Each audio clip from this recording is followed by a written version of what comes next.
may resume redirect with Mr. McCullough. You may.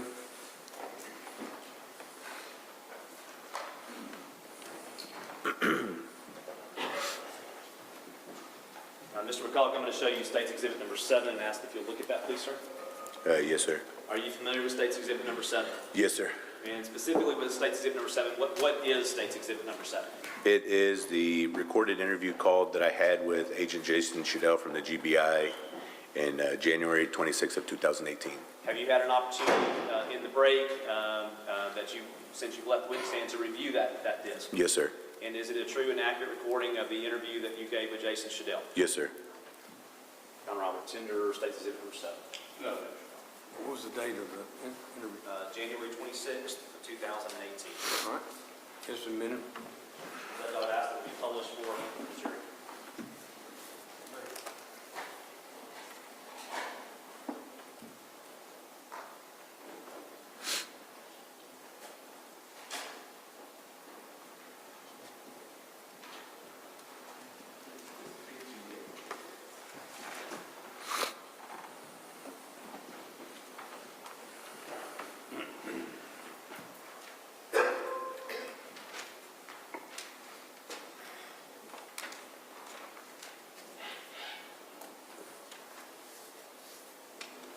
Jason. Hey, sir.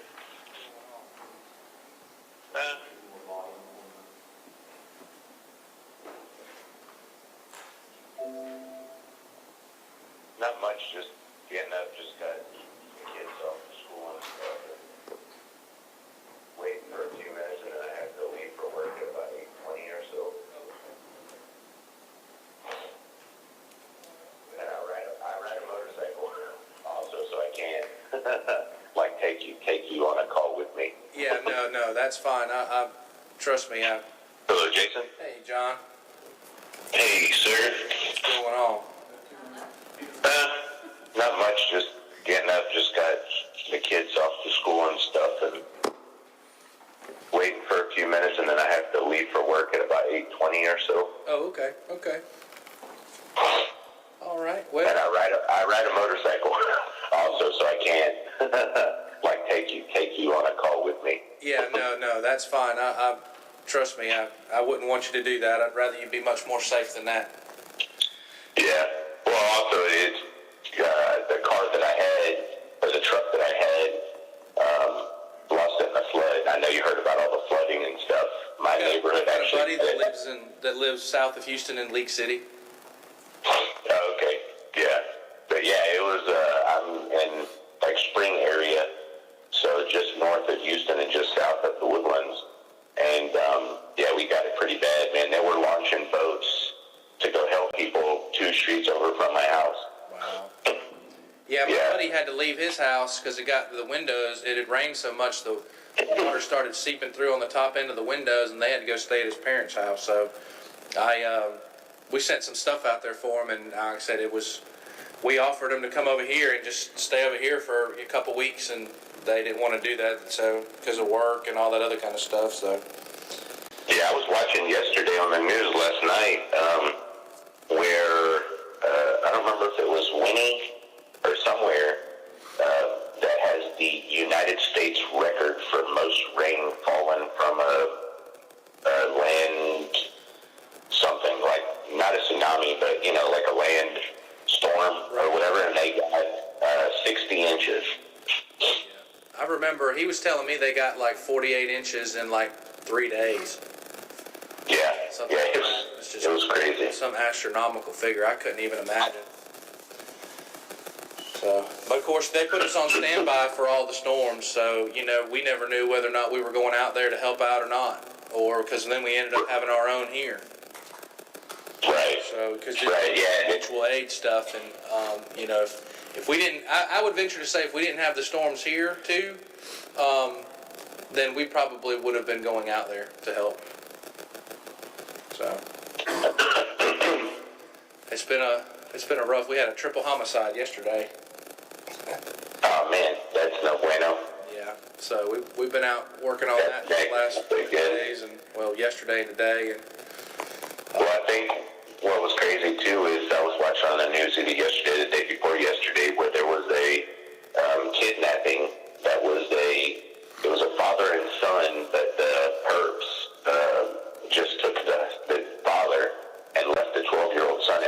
they took him to a house down in, I want to say it was Lake City. And the FBI agents were called in, and one of the FBI agents shot the father. Yeah, shot him. And that's what I heard. Yeah, there was a sheriff's deputy that was ambushed and killed too, I think in like Colorado or something yesterday too. Yeah. There's a bunch of crazy stuff going on in the world today. Oh, you ain't got to tell me about it. I know. Of course, you were in the military, so I'm certain you saw some pretty crazy stuff too. So. Not really. Did you ever get deployed? No, sir. Pretty much, I went to from Fort Benning, Georgia, and then I got discharged because I was having, some issues and stuff like that, and and then I had my bad knee and stuff also, and then they kind of put it as they were going to do it as a medical, but it was to failure to adapt is what they bottom lined me at. Wow. I mean, that's still honorable, though. I mean, it's not a dishonorable discharge, so. No. Or is that considered a discharge? Do they consider an honorable? I know there's like 2 or 3 different kinds. It's considered,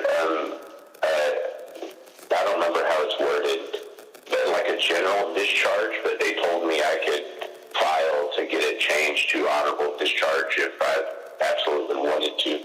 Right. I mean, as long as it's not a dishonorable, I would imagine it's fine. Yeah, because I wouldn't want to have that. I wouldn't either. But, well, since you're limited on time, I guess we'll just kind of go right back into it. If I remember correctly, you said that you and Bo were in basic training together in, was it Fort Sill, Oklahoma? Yes, sir. So I guess let's just go from, that's when you met him, and let's just kind of go from there. And I'll be taking notes as you're talking, and just verifying that information, and we'll just kind of go from there. So just start like from when I met him? Yep. Start from basic. Okay, so I met him in basic, and then, we became friends, but, everybody in there kind of has no choice but to become friends. And then whenever I was in basic training, we had Christmas Exodus because I went in November. So like in Christmas, or around Christmas time, you're allowed a 2-week break. And it was from like, I think it was I can't remember the day, it was 21st or 22nd of December. It was literally right before Christmas. And then we didn't have to be back until the 3rd of January. I remember that. And this is 2006 into 2007. Yes, sir. And anyways, and then asked, hey man, what are you doing for Christmas Exodus? And I was like, well, I could go home, but and he was like, hey, well, why don't you come to Georgia? And you come out there with my, with me and my family and stuff, and we'll hang out and stuff like that. It's something different. Okay, cool. So, we went. He flew on a plane, and then I rode a bus, to Georgia, in which, whenever I got there, his mom's the one that picked me up. Sorry. That's fine. But anyways, and she was the one that picked me up, and then, we went out and then, hung out and stuff like that, and did Do you remember numerous... the bus station that where you drove the bus into? Do you remember what town it was? I think it was in Rochelle. Rochelle? But it could have been Fitzgerald. I'm not 100% sure, because I came into one town and I left out of a different town whenever I came back because I rode a bus back too. Okay. But I know whenever I got there, she was the one that picked me up, and whenever I left, she was the one that took me to the bus station because Bo had already went to the airport because he actually had, I don't know, it was like 4 or 5 hours before me, before I could could even get on the bus because I bought a round trip bus ticket. Okay. But anyways, got there, and then like I said, did, normal stuff, went and ate different places and, hung out at different places and stuff. And then while I was there, his mom had told me I could drive a truck that they had there, which was I don't know the exact year, but it was an early 2000 Ford F-150 long bed and single cab. And then, like I told you before, that's the one that was involved with all the, stuff. Right, that was that white Ford F-150. Yes, the single cab long bed, and I wanted, if my mind serves me correct, it was a manual. But anyways, and so I drove that truck, around town, stuff like that. Whenever we went out, we went out, hung out with some of his friends, a couple of different times. At one particular time, we went to his friend's house, and it was really crazy too because we were heading to his friend's house, and he was like, "Hey, if you see like any crazy lights, or spotlights or anything like that, it's the police department because they always fly over my buddy's house because he's known as like a drug dealer or something like that." It was really crazy. The bus station because Bo had already went to the airport because he actually had to leave. I don't know, it was like 4 or 5 hours before me, before I could even get on the bus because I bought a round trip bus ticket. Okay. But anyways, got there, and then like I said, did, normal stuff, went and ate different places and, hung out at different places and stuff. And then while I was there, his mom had told me I could drive a truck that they had there, which was I don't know the exact year, but it was an early 2000 Ford F-150 long bed and single cab. And then, like I told you before, that's the one that was involved with all the, stuff. Right, that was that white Ford F-150. Yes, the single cab long bed, and I wanted, if my mind serves me correct, it was a manual. But anyways, and so I drove that truck, around town, stuff like that. Whenever we went out, we went out, hung out with some of his friends, a couple of different times. At one particular time, we went to his friend's house, and it was really crazy too because we were heading to his friend's house, and he was like, "Hey, if you see like any crazy lights, or spotlights or anything like that, it's the police department because they always fly over my buddy's house because he's known as like a drug dealer or something like that." It was really crazy. And I was like, "All right, man, whatever." So anyways, we go to that said friend's house. I don't remember his name. I don't have like an address or remember what his house looked like. I kind of remember it was kind of out in the middle of, like I don't want to say a field, but kind of like a pasture kind of big one-story house. Anyway, so we're there hanging out and stuff. It's getting late. Of course, had a couple beers, stuff like that. I know Bo had like snorted some shit. Right. It's kind of not my thing, to do that kind of. I'm not gonna say I've never done drugs in my entire life. I'd be full of shit. Right. Okay. I've done a lot of different things. I'll just say that, But I'm also thinking, holy shit, this is the military. Okay, we could drink, stuff like that. But as far as any other stuff, can't really do anything because they told everybody, hey, as soon as y'all get back, we're gonna P-test y'all. Okay, cool. Enough said. But he, partook in, party favors and stuff like that. And then it's getting late, probably about, 2 o'clock in the morning, probably. And we're driving in his mom's BMW 3 Series. I can't remember if it was a 318 or a 328. But it was black convertible top. We're driving through these back roads and then stop at this gas station. Like I told you before, can't remember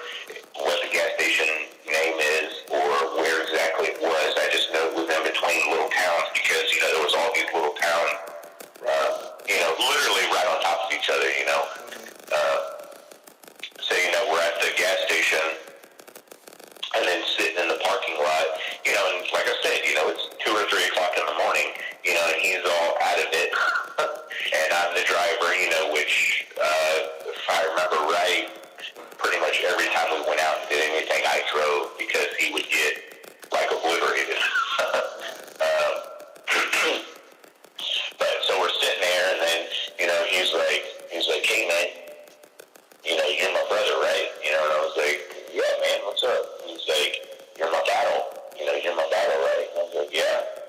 I am. And he's like, do you remember, that sign that was in town? And I was like, yeah. It's like the one that I'd asked him about, because I was like, man, that's a pretty lady. I was like, that's kind of shitty. Because I noticed, that it said, hey, missing person, all this other stuff. And, he was like, well, I know what happened to her. And I was like, yeah, what are you talking about? And he's like, no, man, no bullshit. He's kind of slurring his words and shit. I can tell he's really intoxicated, drugged up, something. And he's like, my buddy, it was real late at night, came over to my house and it was like, hey man, can I borrow your truck? I fucked up. I need to borrow your truck or whatever. And I was like, what? Because, whenever somebody just comes out and says, hey, this, and it's like, what the shit? You kind of freak out a little bit. Right.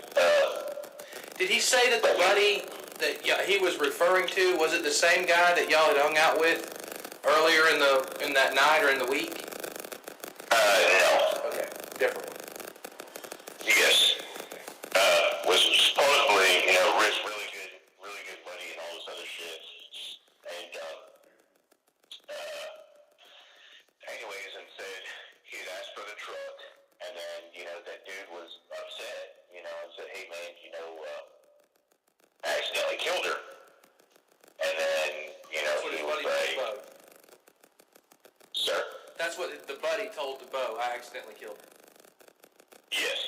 Said, I accidentally killed her. We got in an argument, whatever. And then I was like, what are you talking about? And he was like, he killed that girl on the bulletin board and, came to borrow my truck. And, he was upset and all this other stuff. So I told him I'd help him. So, and then that's whenever he was like, I went with him, got this person, which he said at first he didn't know what it was or who it was or nothing until it came down to the fact to where they actually had to move her and put her in the bed of the truck and then drive her to some portion in the middle of his uncle or grandpa's pecan orchard, because it's, Hudson pecan orchard and stuff. And then that's whenever he was like, it takes over 1,200 degrees to burn human bones. And he said that a couple of times, prior to whenever he's sitting there, telling me this story. And I never paid no mind. I didn't know what the hell he was talking about, Right. And then I was like, what the hell, man?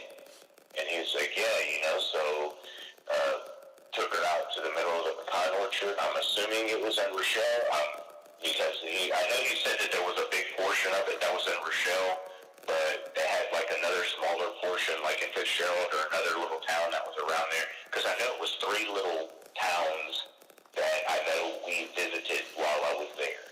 Yeah, probably like Abbeville, Rochelle, Fitzgerald, Queensland. What was the first one you said? Abbeville? You know what? That's probably it. That sounds familiar.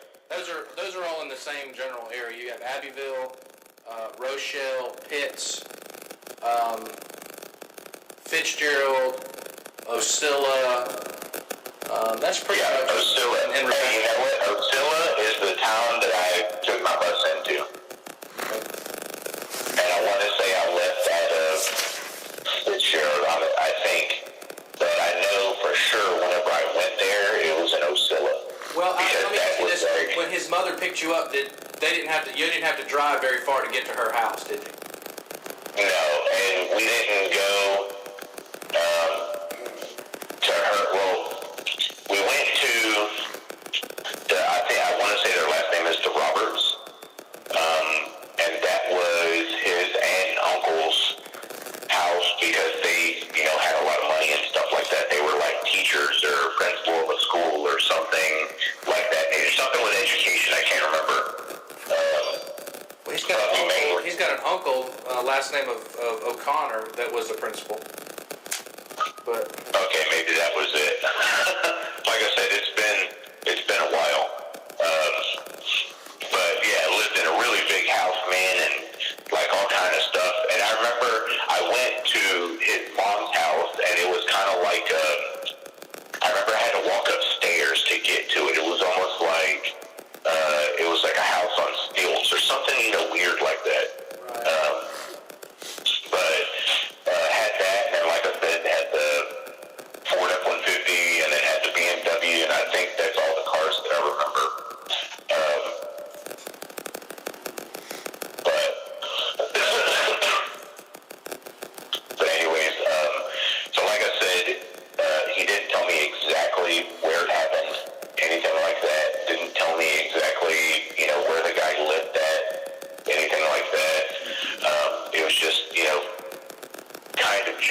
Did he seem to indicate, or did he ever talk about where they picked the body up at?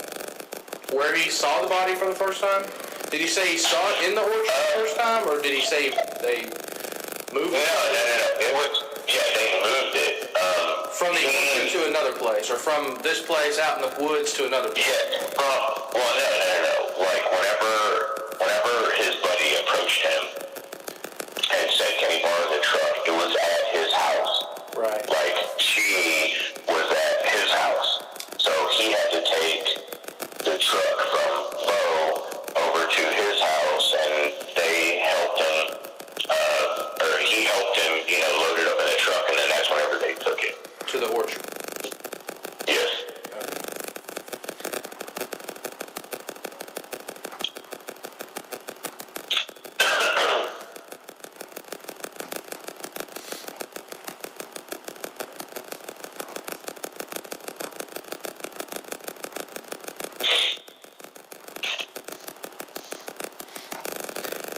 And when he told you this, he said that his buddy was the one that killed her, and he just assisted with moving the body. Yes. I have pictures of Bo's truck I'm trying to find them right now on my thing here, and I'm going to send you a photograph and see if you can say one way or the other, yes or no, if that's the truck that you remember.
Well, I can. I was looking at my scans. I can find it in the case file. It just takes, the file is so big, it takes forever for it to load open.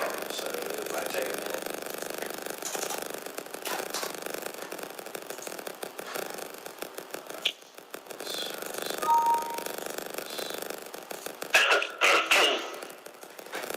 All right. While that's loading up, I will finish up with this part. All right. So your best recollection, you met Bo in Fort Sill, Oklahoma, basic training around November 2006. Became friends through the military. For Christmas Exodus around December the 21st, you took a bus to Ocilla, Georgia, and you stayed there till early January because you had to be back on January the 3rd in 07. While you're in town, when you get there, Bo's mother picks you up from the bus station and takes you back to their house. Was Bo already there when you? Yeah, he was already there already. Okay. While you're there in town, you and Bo are like riding around together. You go to a buddy's house, get to drinking. He's doing some drugs, so on and so forth. You said he's pretty much drunk or wasted almost the whole trip. Or cocaine or weed. I don't know the extent. I do know that I can tell you too, whenever we got back and they drug tested, us or whatever, because he got back before I did. He reported back before I did. And I know whenever he tested, his cocaine level in his body was like 3 times over what should like kill somebody. Wow. Yeah, it was crazy. And he got Article 15 and something else. But yeah, he got jacked up. Wow. All right. Yeah, I know it was some really stupid high amount or number of what they said. I know that.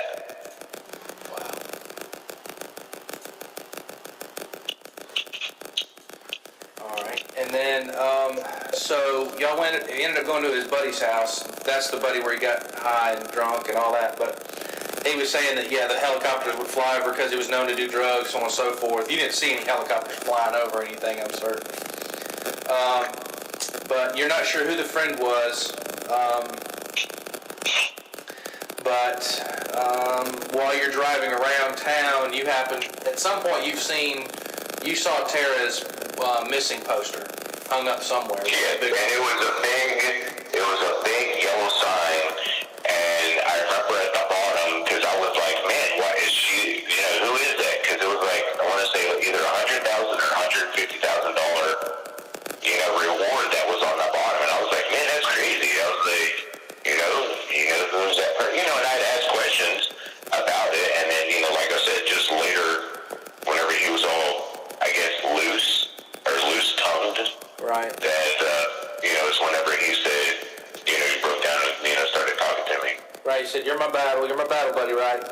Which is military slang for somebody who has your back, who basically is looking out for you, that wouldn't kind of like screw you over. Right.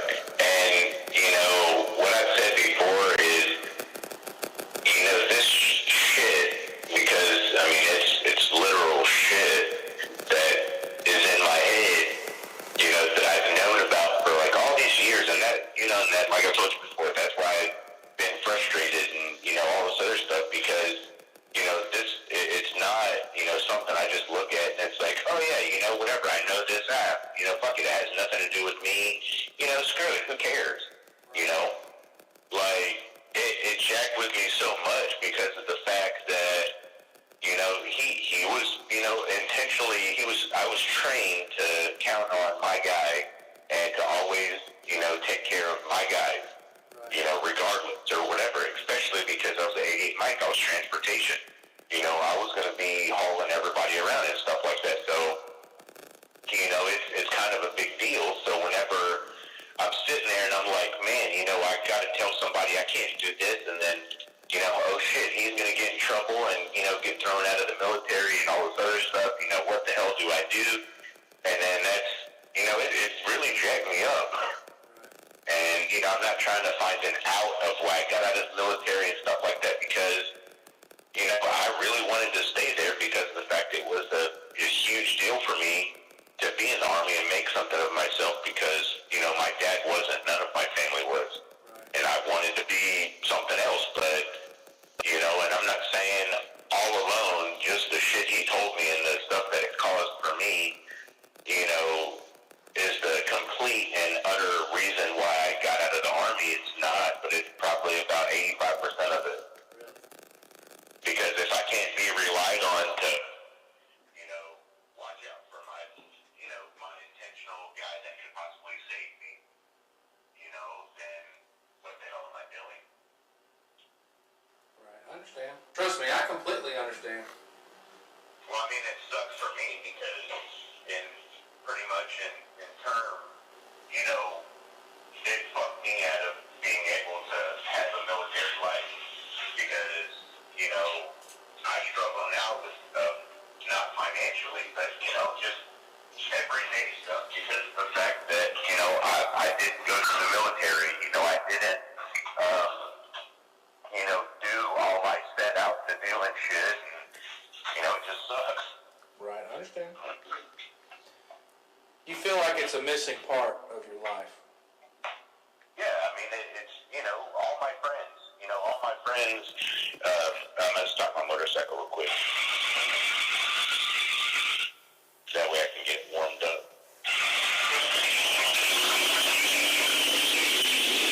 Okay. I just sent you 3 photographs. Oh, you just sent me some right now? Yep.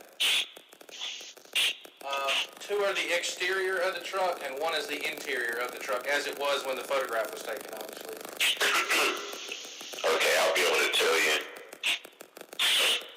Let's see. Okay. Oh shit.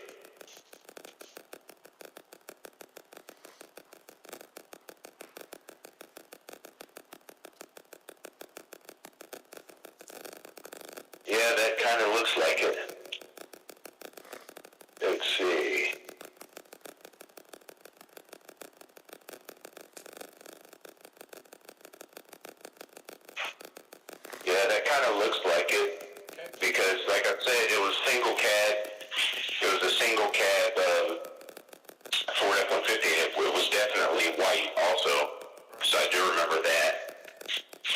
that was definitely the truck that they used. Yes, was his truck. Because like I said, the truck, I was given the truck to drive. Whenever, like as soon as I got there, she said, I know Bo's going to want to, maybe hang out with a girl or something, because I know you boys are in boot camp and shit and everything, so he's going to drive that. And then here you can have the keys for this and you can drive it and use it for whatever you got to do. Just make sure you keep gas in it and insurance is here, whatever. Like, very nice lady. Right. Like, his whole family was badass.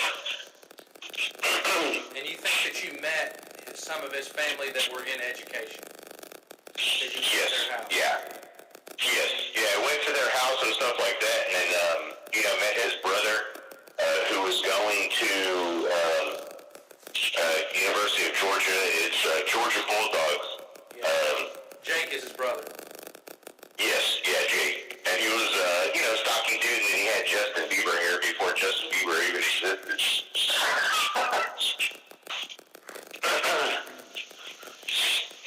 And then because, we had Anybody else's names, though, that you met or anybody like that? No, sir. No, I don't remember any of his friends or nothing like that, no. Let me ask you this: I'm assuming since all this is kind of broke, you've seen a picture of Ryan, the guy that's charged with murder on Tara's case. Yes, sir. Is that any? Do you remember I mean, I know he looks a little different on there than he used to, but To be honest, I really don't remember ever seeing him, because I can tell you the friend that we went to at his house, that he said helicopters flew over, he was a big stocky dude. Like, he was a big fat ass guy. Like, he was a big dude. He was, I'm a big ass dude, but he was bigger than me, but just, big fat guy. right. I understand. Let me see if I. And then, like I said, but as far as oh yeah, I've seen that dude or whatever, no, I don't remember seeing him at all.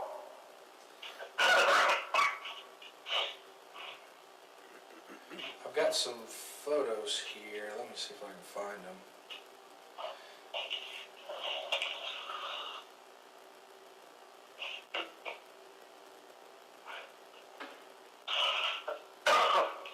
Sorry. No, you're fine. And I know I'm keeping you. I'm sorry to keep you late. No, it's okay. That's what I said. If I can at least let my bike warm up, I'll be alright. Because the place where I work at, it's, the owner is pretty, he's pretty lenient. So if I'm a few minutes late, it's okay. I'm gonna send you a couple more pictures. And Bo's in these pictures. And he's hanging out with some of his friends. So just tell me if you see the people you were hanging out with. And it might be difficult, but Yeah. So I remember too, we were going to go to it was the Georgia Bulldogs versus Virginia Tech. We were going to go to the game, and but Bo was kind of acting weird and shit. So I ended up not going to the game. did he go? Yeah. You want to know something that's funny? I was at that game. Really? Yep. Oh, that's cool. I mean, it's just, it's that small world kind of thing. Yeah, but his uncle or aunt and uncle were the ones that had gotten some tickets because they wanted us to be able to do something while we were there. And we met one of the family friends was the equipment manager or something. Okay. For the actual team, because I think I still have it, but I got a Georgia reversible beanie, a hoodie, some socks. I got a bunch of swag. I remember that, but it was like I said, it was the equipment manager or whatever for the football team. All right, I just sent you 2 photographs. Like I said, you'll probably recognize Bo in a couple of them. Well, he's in both of them, actually. And the one I think that you're talking about is actually, there's a picture of them standing with two girls in the front.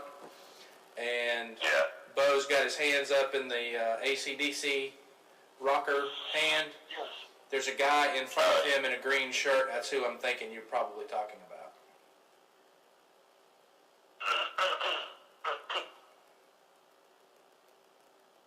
Let's see, okay, looking at the second picture.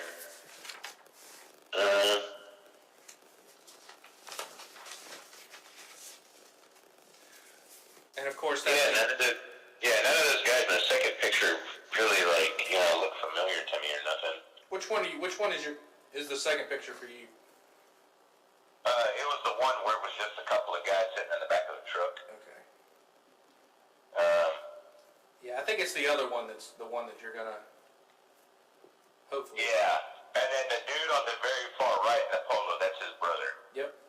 That's Jake, because I remember his stupid hair. Like I said, it was longer though. It was like Justin Bieber hair. Right. Well, this was taken before the military stuff. So. Yeah. Does the guy in the green shirt in front of Bo look like the guy that y'all were hanging out with? Yeah, that looks like the dude, because like I said, he was a big old boy. Well, I know who that is. Okay. So it just gives me like reference to who it is. Okay. You know, it's always nice to say, well, I hung out with his buddy. Well, do you know who it is? No. Then I show you a picture and go, oh yeah, that was him. So now we've identified who you were hanging out with. Yeah.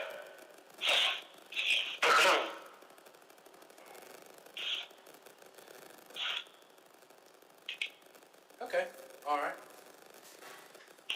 And just to recap, because we stopped at that point where y'all were riding around, you saw the poster, you're asking him about the poster. When you first asked him about that, did he say anything, or did it take a little longer afterwards when he got drunk and high to finally start talking about it?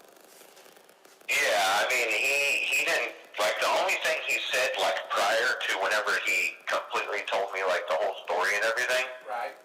is whenever I told you, he had mentioned, it takes more than 1,200 degrees to burn human bones. And it would just be, like, out of the blue. Right. And then he said that did he say that they burned her body? Say that again? Did he say that they burned the body? He told you that they burned her, right? Yes, he said they burned the body and then threw up the field, and nobody would ever find anything, and all this, like talking shit, kind of. Mm-hmm.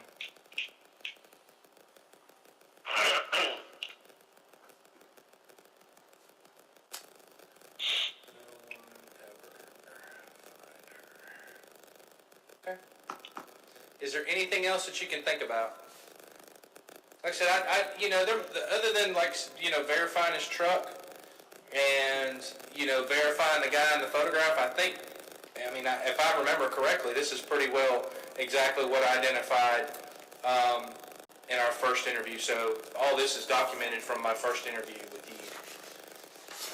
There might be a couple more details like the Osceola, taking the bus into Osceola, and maybe some of the dates around the Exodus. But I'm pretty certain it's pretty well right on to what I remember you saying. Yeah. So, well, good. That makes me feel even better that we've got everything, that I had everything the first time around. Yeah, well, not only that, like I told you before, it's not one of the things where it's like, I kind of extra fabricated shit or extra needing stuff up or nothing. It's the same exact thing, and it's never going to change. I'll remember, the same story probably for the rest of my life, man. Right. And it sucks. Well, I remember when you called it in, you were like, I don't know if this is true or not. I need to get this off my chest. You've been, and then because you told me that you saw something on the internet and you looked it up and you were like, wow, I thought that case would have been solved way back then, and it wasn't. And that's what prompted you to call the first time.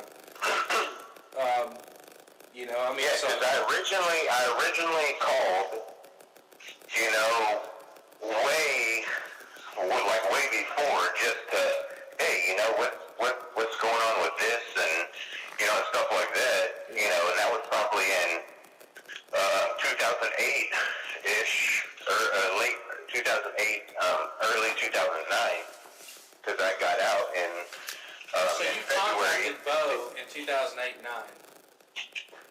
What's that? Who did you contact in 2008 and 9? Police department. Do you remember who? What police department? I want to say it was the one that was in Osceola. It was either Osceola or in Fitzgerald, but it was a local police department, and I was just asking questions.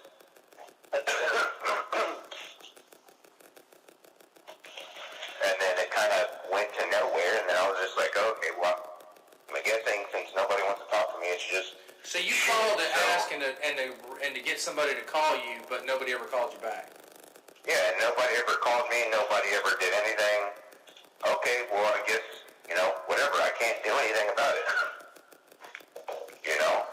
Right. And then that's whenever I started, you know, calling again, and then, you know, it was the weirdest shit ever. Like, I had a crazy-ass dream, and I mean, that's what I told you whenever I called you. I was like, man, you know, I had this crazy-ass dream, and I gotta call, man. I gotta, Right. you know, do all this stuff, because if I don't, it's just gonna eat away in my damn brain, which, I mean, it's still kind of dead anyways.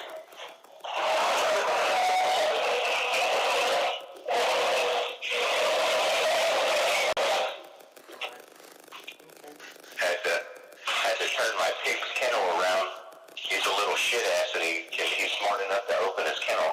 Yeah, they're pretty smart animals, believe it or not. Yeah, he's not even 4 months old, and he's already like 45 pounds. Wow. Yeah, and he's supposed to be a miniature potbelly pig, right? I didn't think they were supposed to get bigger than like a poodle type dog. Yeah, and well, that's what I thought. And then, you know, my buddy had told me, he was like, yeah, don't ever believe it. There's no such thing as like a miniature potbelly pig or miniature any kind of pig. They're just pigs. I mean, yeah, they might be bred a little bit smaller, but they say that, then you turn around and then you have a 100-pound pig on your hands, and you're like, well, why the hell does this pig 100 pounds? Ah, it's a fucking pig. Yeah.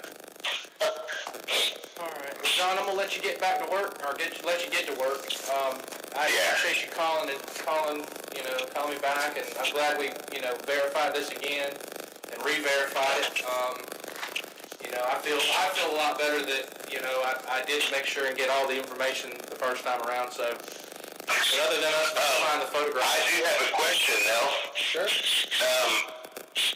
So am I gonna, like, testify or be a witness, or not a witness, but, you know, testify and all this other stuff, too? If this goes to trial, I'm not the DA, and I don't make those decisions as to call and testify. But I would venture to say that you are a key witness in this case. Yeah. Well, I mean, I was just asking in terms of, you know, holy shit, you know, there might be something around this time, and then you're going to have to take off and then, you know, be in Georgia for a week or 2 weeks or, you know, something like that. Well, usually what'll happen in a case like that, if it goes to trial, I mean, Yes, like I sir. said, it may not go to trial, it may go to trial. I mean, those decisions aren't made at my level. You know, I'm the truth finder. I, you know, write down what the truth is, and I present it to the DAs, and they present their case. Yes, sir. But in my experience, most of the time, if they get somebody from out of town that's going to come and testify, Yes, sir. what they do is they kind of have an idea about what day during the week or what day during the trial that they'd like to get you to come in to speak in court. And so usually they would know by a day that they're going to have you there. So it wouldn't be weeks at a time. You would fly in, however you got here, you'd get here, testify more than likely the same day or the day after you got here, and then you'd be done, excused. Right. So if you chose to hang around would be up to you. Right, okay. Very good, yeah. All the stuff that we've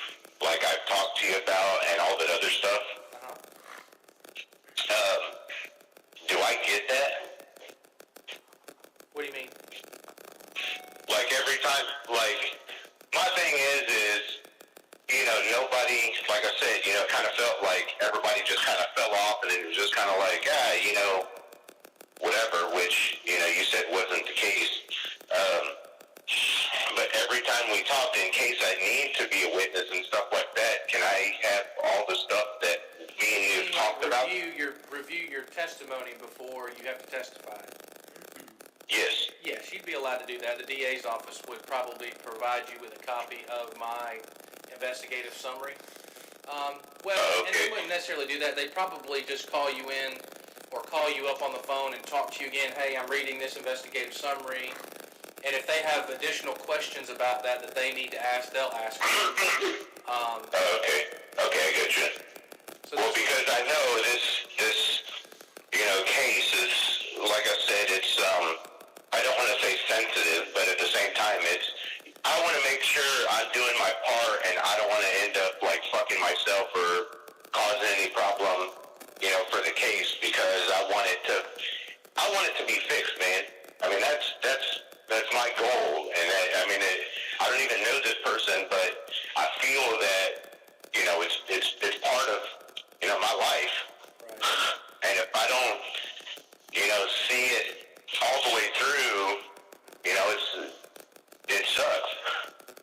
Because it'll be like something's totally missing or totally wrong because, I feel like I failed somebody that I never even knew. Right. Well, you did the right thing. I mean, there's absolutely no doubt that you did the right thing. And it was important that you did it. Very important. I can't stress that enough, how important it was for you to call us, and what it started. Yes, sir. It was that first step that started down that path, for us. At least for me. I wasn't in the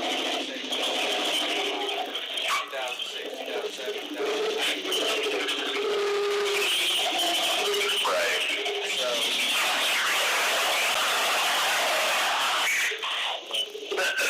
Like I said, you'll probably, I'm certain at some point, if we are moving forward, you are going to probably hear from us again. Yes, sir. If you change any of your numbers or anything, you have my cell phone number, but if you do change it, Yes, sir. if you'll let me know, and just keep me updated if you move or change your number so I know how to find you. Okay. And that's it. I appreciate it. Okay. All right, John, well, be safe going to work, man, and I appreciate it again. Yes, sir. No problem. All right, have a good one. All right. Thank you. Bye. The time now is 9:48 a.m.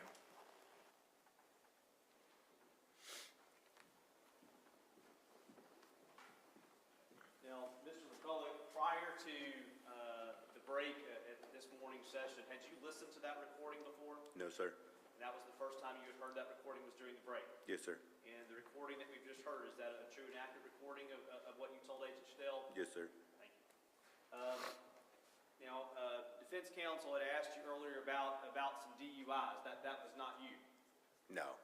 I've never had any alcohol or drug charges. I've never had anything like that. No, sir. In fact, they asked you during the break, and it was another John Ray McCullough, right? Or another It John wasn't. It was McCullough. John something McCullough, but no, it was definitely not me. Now, I want to show you two photographs, those being State's Exhibits 3 and 6 have been previously introduced into evidence. Do you recognize the person in those photographs? Yes. And how's that? From the billboard.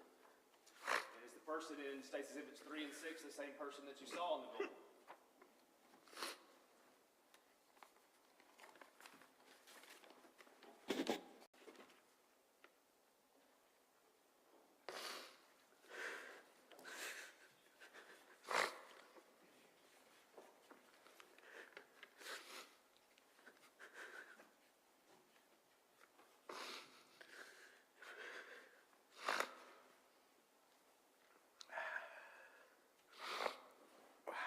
It's hard to look at them. Sorry.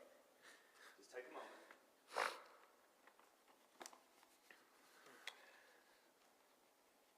Mr. McCullough, is that the same person that you discussed with Bo Deuce back in Christmas Exodus of 2006?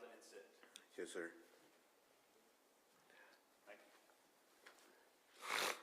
Have anything further?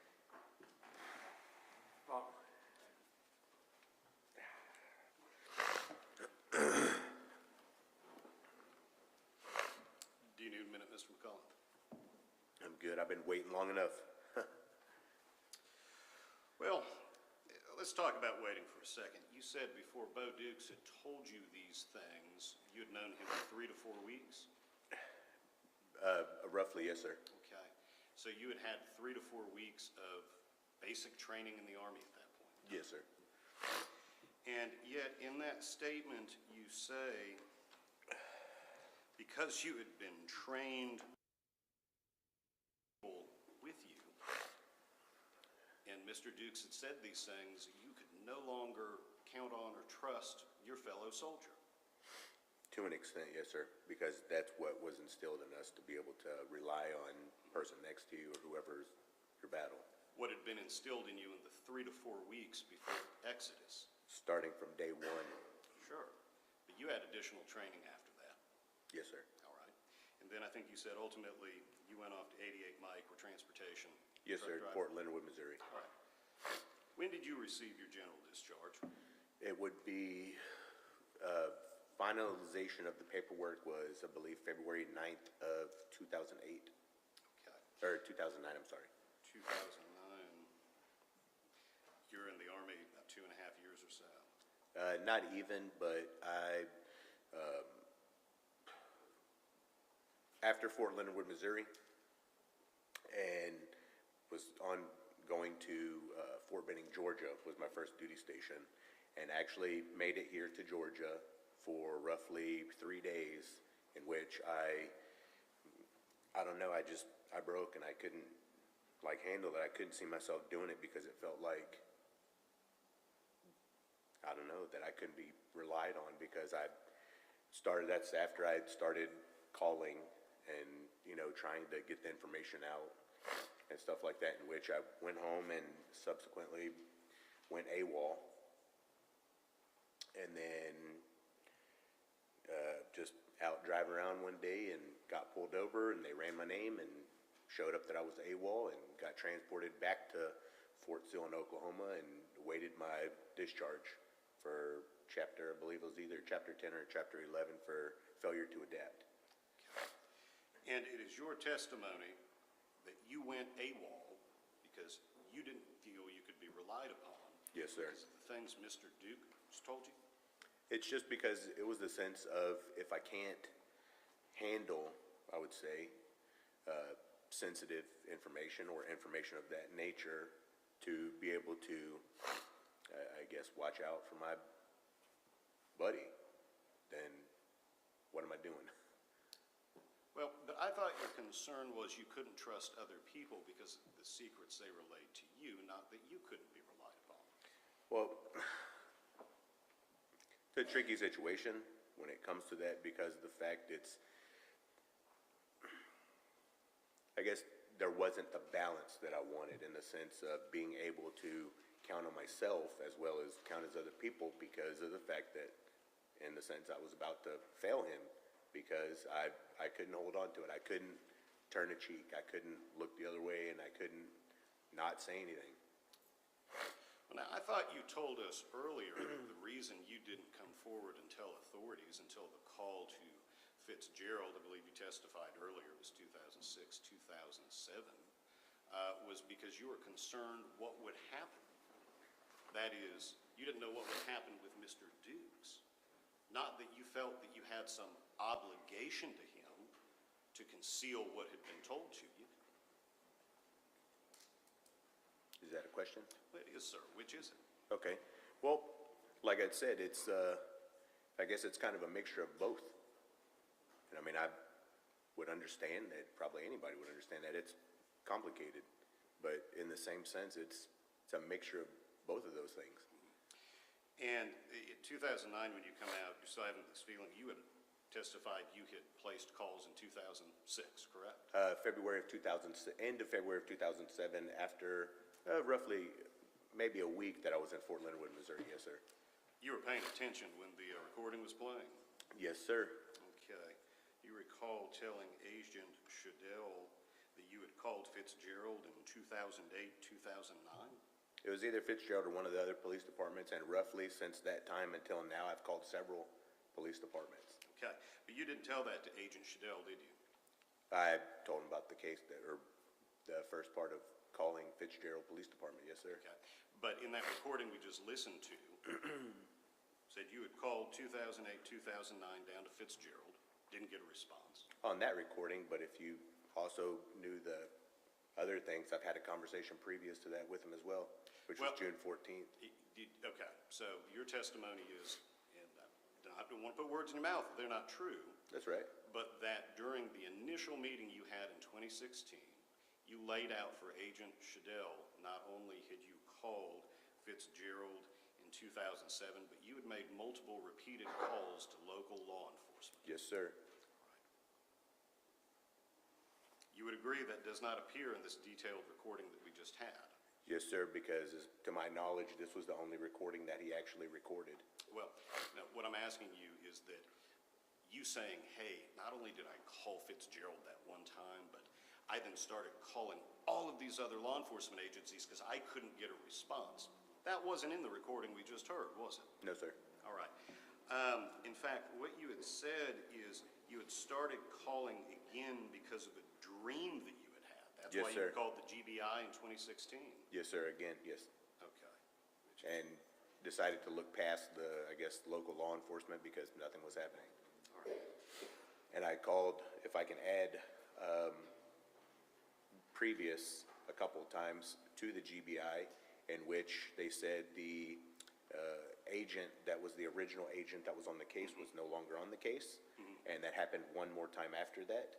And then finally, I got Jason Shadell, I guess, to call me back and to literally open everything up. Okay. And just so we're clear on this, what you're saying is that on 2 occasions before you spoke with Agent Shadell, Yes. you had called the GBI Yes, sir. about what you would agree is a huge missing persons case. Yes, sir. And those agents just never bothered to call you back or follow up with you. No, sir. And that's why it's very frustrating to me. Okay. You blame Bo Dukes for coming out of the Army? Sir? Do you blame Bo Dukes for you coming out of the Army? Specifically him as a person? No. In the sense of what he told me and everything and I guess what was laid on me, to an extent, yes, sir. If you listen to the recording, about 85% of it is probably this that I'm dealing with. Okay. And with the fact that I couldn't get nobody to listen. Did you ever go to superior officer? Did you ever go to the military police? Anybody up your chain of command when you had been moved from Fort Sill? No, sir. Did you ever go to any counselors or anybody and tell them? No, sir. Did you ever seek counseling for all the troubles you had? At one point in time, I did to see if it would help, but not as far as getting prescribed medication or anything like that, just to talk with somebody and not go in full detail of everything, just, hey, I'm having some problems sleeping and, stuff like that, just general things, but never to an extent of, hey, I know this, and this, and this, and this, can you help me do something with it? It was never to that extent. I've been told a terrible secret that haunts me. It's Yes. affecting every aspect of my life, but you never ask anybody specifically for help about that. Right. Well, if all of this is the 85% of why you went out of the military, what's the other 15%? The bad knees? Yes, sir. I have arthritis in my knees and things like that, and just like being able to function, I guess, at 110%. One final question. You had told the jury earlier that when you went to this party, the night that Bo tells you this statement, you saw a helicopter in the woods. You saw a light over the trees, which you testified to earlier? Yes, sir. Okay. And during the interview, did you hear where Jason Shadell said, something about a helicopter? You didn't see a helicopter. You didn't correct him, did you? I was literally on my way to work, or getting ready to leave on my work, but like I said, I did actually say something to him, and we'll probably never know in the previous interview that I had with him in June.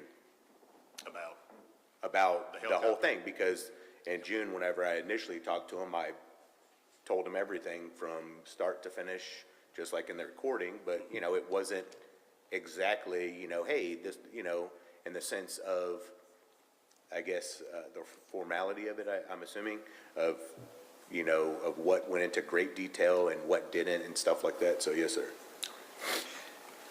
Thank you. Yes, sir. Anything further? No, Your Honor. All right, you step down. Yes, sir.